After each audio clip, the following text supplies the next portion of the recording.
Students, आज के class में आपका वेलकम है। और आज के क्लास में हम लोग इलेक्ट्रोस्टैटिक यानी स्थिर वैद्युतिकी ये स्टार्ट करेंगे। तो जैसे कि नाम में ही कुछ चीजें छुपी हुई होती हैं, नाम के अंदर ही बहुत कुछ चीजें होती हैं। तो यहाँ पर आप देख सकते हैं कि स्थिर वैद्युतिकी जो है वो इसे अंग्रेजी में कहा जाता है इलेक्ट्रोस्टैटिक। अब इलेक्ट्रोस्टैटिक दो वर्ड के मिलने से, दो शब्दों के मिलने से बना हुआ है। एक वर्ड है इलेक्ट्रो और दूसरा वर्ड है स्टैटिक। एक शब्द है इलेक्ट्रो और दूसरा वर्ड है स्टैटिक। तो इलेक्ट्रो का मतलब होता है आवेश यानी चार्ज, और स्टैटिक का मतलब होता है एट रेस्ट यानी विराम में, रुका हुआ। तो इलेक्ट्रोस्टैटिक में हम लोग आवेश के बारे में अध्ययन करते हैं, और वैसा आवेश जो स्थिर होता है यानी स्थिर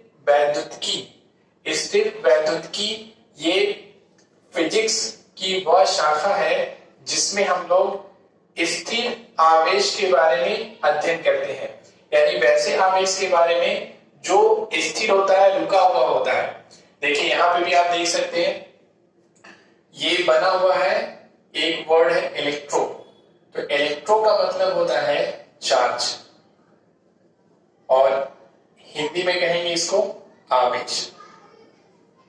और दूसरा वर्ड है यहां से स्टैटिक्स, तो इसका मतलब होता है एट रेस्ट यानी विराम में। यानी वैसा आवेश जो विराम में हो, वैसा आवेश जो रुका हुआ हो। यानी कि इलेक्ट्रोस्टैटिक स्थिर वैद्युतिकी ये विज्ञान की, यह फिजिक्स की वह शाखा है, भौतिकी की वह शाखा है जिसमें हम लोग स्थिर आवेश के बारे में अध्ययन करते हैं, विराम में, या फिर इसी को हम लोग कह सकते हैं स्थिर। यानी कि यह भौतिकी की वह शाखा है जिसमें स्थिर आवेश के बारे में अध्ययन किया जाता है, यानी वैसा आवेश जो स्थिर होता है। एक बात तो पहले ये याद रखना है कि इस चैप्टर में यानी कि इलेक्ट्रोस्टैटिक में हम लोग वैसे आवेश के बारे में अध्ययन करते हैं जो स्थिर होता है, यानी रुका हुआ होता है, विराम में होता है। अब देखिए, अगर एनसीईआरटी के अकॉर्डिंग टू बात किया जाए तो इसमें हम लोग को दो चैप्टर पढ़ना है। इलेक्ट्रोस्टैटिक यानी स्थिर वैद्युतिकी में दो चैप्टर पढ़ना है। चैप्टर 1 जो हमारा है, चैप्टर 1 पहला जो चैप्टर है उसका नाम है वैद्युत आवेश तथा क्षेत्र। पहला चैप्टर का नाम है वैद्युत आवेश तथा क्षेत्र, यानी कि अंग्रेजी में कहेंगे इसको इलेक्ट्रिक चार्ज एंड फील्ड। ये हम लोग का पहला चैप्टर है। और दूसरा जो चैप्टर इसमें पढ़ना है उसका नाम है इलेक्ट्रोस्टैटिक पोटेंशियल एंड कैपेसिटेंस, यानी कि स्थिर वैद्युत विभव तथा धारिता। यानी जो सेकेंड चैप्टर हम लोग को पढ़ना है, इसी में चैप्टर सेकेंड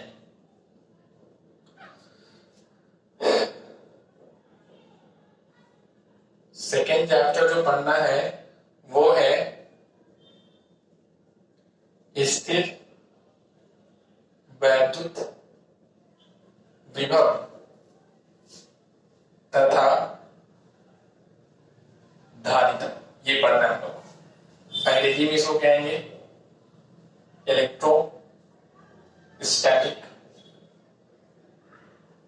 पोटेंशियल एंड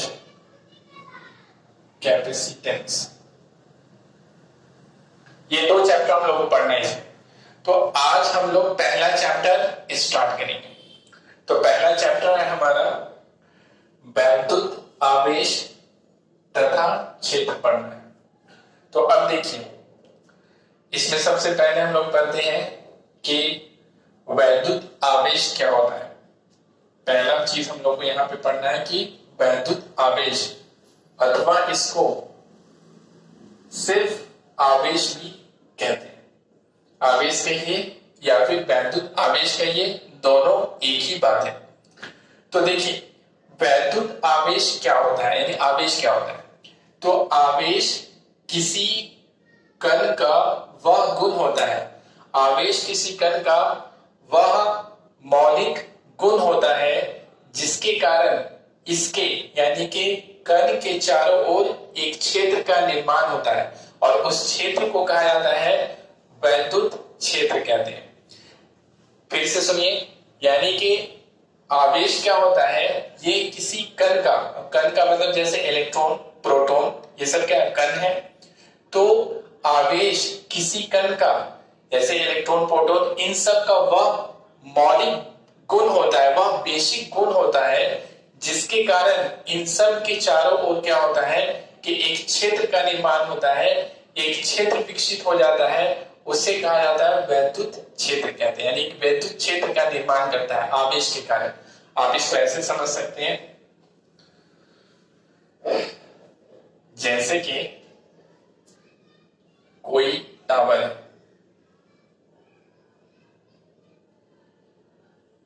कोई मोबाइल टावर है, अब इसमें एंटीना नहीं लगा हुआ है। अब अगर एंटीना लगा दें तो एंटीना के कारण, इस एंटीना के कारण क्या होता है, इसके चारों ओर एक क्षेत्र बन जाता है, एक क्षेत्र का निर्माण होता है। उस क्षेत्र को क्या कहते हैं, कवरेज क्षेत्र कहते हैं। कवरेज क्षेत्र यानी कवरेज फील्ड कहते हैं उसे, कवरेज क्षेत्र। यानी अगर कोई पूछे कि एंटीना क्या है, तो अगर किताबी भाषा में नहीं, ऐसे ही अगर बोला जाए तो कहेंगे कि एंटीना वो चीज है जिसके कारण टावर के चारों ओर एक कवरेज क्षेत्र का निर्माण हो जाता है। इसीलिए आप देखते हैं कि अगर कवरेज क्षेत्र के बाहर अगर कोई मोबाइल फोन है तो आपको कहा जाता है कि उपभोक्ता का मोबाइल फोन कवरेज क्षेत्र से क्या है, बाहर है। और अगर अंदर है तो फिर यहाँ क्या होता है, सिग्नल का आदान प्रदान होता है, यानी आपकी बातें हो जाती है। तो इस तरह से क्या होता है कि ये टावर है और ये एंटीना है। तो एंटीना वो चीज है, टावर में एंटीना वो चीज है कि जिसके कारण इसके चारों ओर क्या हो जाता है, टावर के चारों ओर कवरेज क्षेत्र का निर्माण होता है। इसी तरह से आवेश, आवेश का जो चिन्ह होता है, जो संकेत है जिसको प्रदर्शित किया जाता है, वो या तो कैपिटल क्यू से अथवा स्मॉल क्यू से, इसको भी याद रखना है। आवेश को सूचित किया जाता है कैपिटल क्यू से या फिर स्मॉल क्यू से। तो आवेश क्या होता है कि आवेश किसी कण का वह गुण होता है जिसके कारण, यानी आवेश वो चीज होती है जिसके कारण कण के चारों ओर, यानी अगर इलेक्ट्रॉन है तो इलेक्ट्रॉन के चारों ओर एक क्षेत्र का निर्माण हो जाता है। जैसे यहाँ पे कवरेज क्षेत्र बन जाता है, उसी तरह से एक क्षेत्र का निर्माण हो जाता है, और यहाँ पे उस क्षेत्र को कहा जाता है वैद्युत क्षेत्र। यानी कि आवेश वह गुण होता है किसी कण का जिसके कारण कण के चारों ओर वैद्युत क्षेत्र का निर्माण हो जाता है। तो इस तरह से हम लोग आवेश क्या गुण है समझिए। जैसे कि हम लोग कहते हैं कि अगर हम लोग बात करते हैं तो कहते हैं कि किसी के बारे में कहते हैं कि इसके अंदर ये गुण है कि ये बहुत हंसता है, किसी के अंदर ये गुण होता है कि ये बहुत बातें करता है, बहुत बोलता है। तो ये सब उसका ये सब गुण है समझिए। इसी तरीके से आवेश क्या है, वो कण का गुण होता है, यानी इलेक्ट्रॉन, प्रोटॉन, ये सब। अब जिसमें ये गुण नहीं होगा उसके चारों ओर ये विद्युत क्षेत्र नहीं बनेगा। जैसे अगर आप लोग बात करते हैं न्यूट्रॉन का, तो न्यूट्रॉन पर कोई आवेश नहीं होता है। तो न्यूट्रॉन पर जब आवेश नहीं होता है तो न्यूट्रॉन के चारों ओर वैद्युत क्षेत्र का निर्माण नहीं होगा। अगर टावर हो और इसमें एंटीना नहीं हो तो ये कवरेज क्षेत्र नहीं होगा। तो इस तरह से हम लोगों ने आवेश को देखा। अब आवेश कितने प्रकार का होता है, इसके आगे हम लोग को समझना है कि आवेश कितने प्रकार का होता है। तो देखिए आवेश होता है दो प्रकार का। आवेश होता है दो प्रकार का, एक होता है धनात्मक आवेश, धनात्मक आवेश। अब धनात्मक आवेश को हम लोग सूचित करेंगे प्लस से, और धनात्मक आवेश हो गया, दूसरा होता है ऋणात्मक आवेश।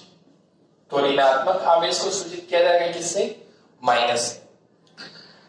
अब यानी कि आवेश के बारे में ये है कि आवेश दो तरह का होता है, एक होता है धनात्मक आवेश और दूसरा होता है ऋणात्मक आवेश। अब अगर हम लोग बात करते हैं इलेक्ट्रॉन की, तो इलेक्ट्रॉन पर ऋण आवेश होता है, और प्रोटॉन की अगर बात करते हैं तो प्रोटॉन पर धन आवेश होता है।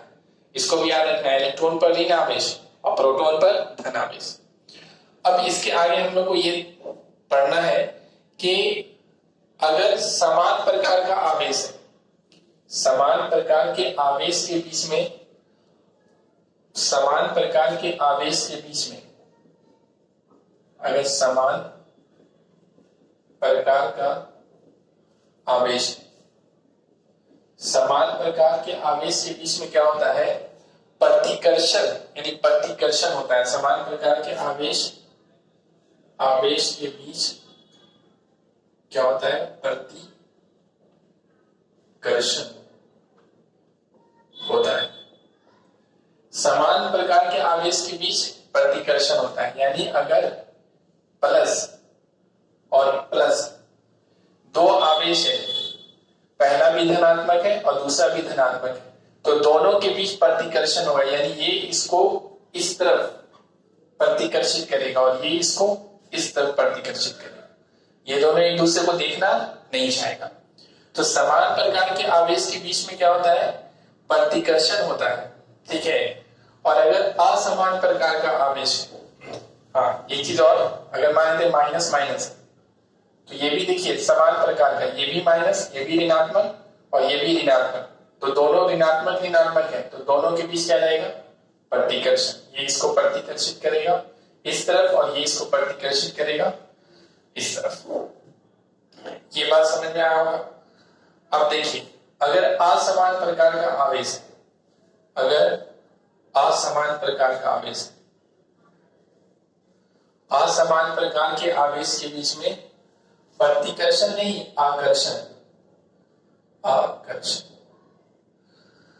आकर्षण होता है। यानी कि अगर एक आवेश प्लस है और दूसरा आवेश अगर माइनस है, तो इन दोनों के बीच में क्या होगा? आकर्षण होगा। तो ये इसको इस तरफ, यानी ये इसको इस तरफ आकर्षित करेगा, अपनी तरफ लाना चाहेगा, और ये इसको इस तरफ लाना चाहेगा।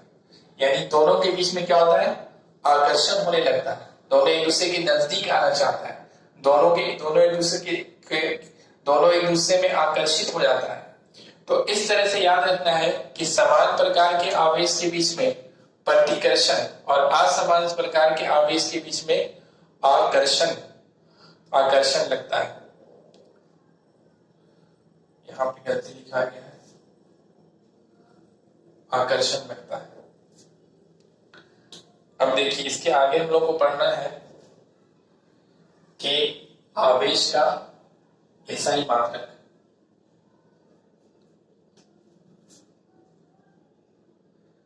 एसआई मात्रक, आवेश का एसआई मात्रक। तो आवेश का एसआई मात्रक क्या होता है? कूलाम होता है। आवेश का एसआई मात्रक कूलाम होता है, और इसे सूचित किया जाता है किससे? सी से सूचित किया जाता है। जैसे कि बल का मात्रक क्या होता है? न्यूटन, और न्यूटन को किससे सूचित करते हैं हम लोग? एन से। इस तरह से लंबाई का मात्रक मीटर, और मीटर को सूचित करते हैं एम से। समय का मात्रक सेकेंड, और उसे सूचित करते हैं एस से। इसी तरह से आवेश का मात्रक होता है कूलम, और कूलम को सूचित करते हैं सी से सूचित किया जाता है। इसके बाद हम लोग को पढ़ना है कि मौलिक आवेश क्या होता है? मौलिक आवेश, मौलिक आवेश, मौलिक आवेश किसे कहते हैं? Fundamental charge. तो मौलिक आवेश क्या होता है? एक इलेक्ट्रोड पर जो आवेश होता है उसके परिमाण को मौलिक आवेश कहते हैं। एक इलेक्ट्रॉन पर या फिर एक प्रोटॉन पर, एक इलेक्ट्रॉन या एक प्रोटॉन पर के आवेश के परिमाण को कहा जाता है मौलिक आवेश। एक इलेक्ट्रॉन या एक प्रोटॉन के आवेश के परिमाण को, तो देखिए सबसे पहले हम लोग देखते हैं कि इलेक्ट्रॉन पर कितना आवेश होता है। तो अगर हम लोग बात करते हैं इलेक्ट्रॉन की,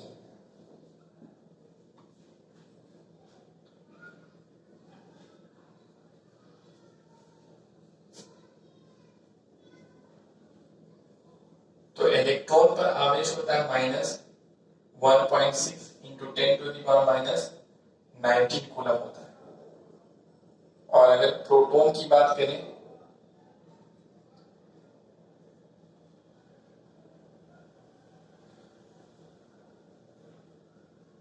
अगर प्रोटॉन की बात करें तो प्रोटॉन पर जो आवेश होता है वो होता है +1.6 इंटू 10⁻⁻19 कूलम होता है। अब देखिए मौलिक आवेश क्या होता है, किसी एक प्रोटॉन या एक इलेक्ट्रॉन पर आवेश के परिमाण को, यानी इलेक्ट्रॉन पर आवेश कितना है और परिमाण की अगर बात करें मैग्नीट्यूड की, तो ये मैग्नीट्यूड है। अगर प्रोटॉन पर आवेश तो ये पूरा है +1.6 इंटू 10⁻⁻19। अगर इसके परिमाण की बात करें तो ये परिमाण है। तो इस परिमाण को कहा जाता है, एक इलेक्ट्रॉन या एक प्रोटॉन पर जो आवेश होता है उस आवेश के परिमाण को कहते हैं हम लोग मौलिक आवेश। एक इलेक्ट्रॉन या एक प्रोटॉन पर के आवेश के परिमाण को कहा जाता है मौलिक आवेश। और मौलिक आवेश को सूचित किया जाता है किससे, ई से सूचित करते हैं। तो ई बराबर, यानी मौलिक आवेश को सूचित किया जाता है ई से, तो ई बराबर हो जाएगा 1.6 इंटू 10⁻⁻19 कूलम। मौलिक आवेश को ई से सूचित करते हैं और इसका वैल्यू, इसका मान होता है 1.6 इंटू 10⁻⁻19 कूलम।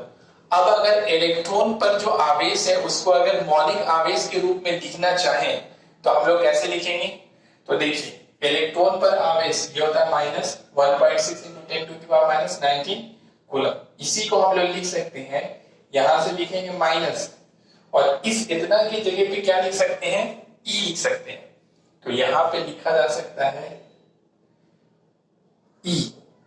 इसी तरीके से अगर प्रोटॉन पर जो आवेश है तो वो है +1.6, तो यहां से हम लोग लिखेंगे प्लस, और ये इस इतना की जगह पे क्या लिख सकते हैं, 1.6 इंटू 10⁻⁻19 की जगह पे ई लिख सकते हैं। तो यहां पे हो जाएगा आपको प्लस ई हो जाएगा। तो इस तरीके से इलेक्ट्रॉन और प्रोटॉन पर जो आवेश है उसको मौलिक आवेश के रूप में अगर सूचित किया जाएगा तो वो हो जाएगा -ई इलेक्ट्रॉन के लिए, और प्रोटॉन के लिए हो जाएगा +ई हो जाएगा। इलेक्ट्रॉन के लिए -ई और प्रोटॉन के लिए +ई, जहां ई क्या है, वो मौलिक आवेश है और उसका वैल्यू, उसका मान 1.6 इंटू 10⁻⁻19 कूलम हो गया। इसके आगे हम लोग को पढ़ना है कि चालक क्या होता है, और चालक पढ़ना है, और कुचालक, कंडक्टर और इंसुलेटर। तो चालक किसे कहते हैं, तो देखिए चालक क्या होता है, चालक को इंग्लिश में कहते हैं कंडक्टर कहते हैं। तो चालक क्या होता है, ये वैसा पदार्थ होता है,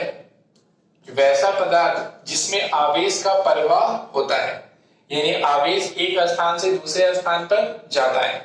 वैसा पदार्थ जिसमें आवेश का प्रवाह होता है, तो वैसे आवेश को कहा जाता है चालक, कंडक्टर। वैसा पदार्थ जैसे कि देखिए एल्युमिनियम, लोहा, इसी तरह से चांदी, इसी तरह से सोना, तो ये सब क्या है, ये सब चालक है। इन सब में आवेश का प्रवाह होता है, यानी आवेश एक स्थान से दूसरे स्थान पर जाता है।